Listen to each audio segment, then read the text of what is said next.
Hi guys आपण मैंने तो सब बेले बेल्ल पणा करिकी पीचंती केबे सफेदा पणा करिकी पीचंती। आज मु करिबी सफेदार पणा। प्रथम सफेदा को धोई मुदा काटी देली ता भितरु मंजी बाहर करिकी चोपा मध्य बाहर कर देली। तापरे ताकु मु चकटी देली। तापरे सेतरी दे देली मु खीर। एटी खीर जगह आपण मैंने दही मध्य दे पारिबे। तापरे स्वाद अनुसार लूण चीनी चिया सीड्स मध्य भिजेकी रखी ताकू मध्य दे देली। तापर से काजू आलमंड आउ किसमिस आउ आपण माने चाहिए ये नड़िया मध्य पकई पारे नड़िया कोरा।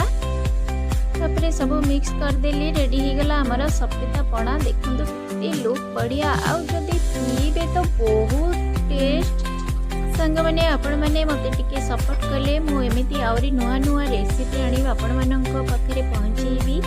केमिति लागिला मोर ए सफेदा पणाटी निश्चय कमेंट रे कहंतु। रहिली जय जगन्नाथ।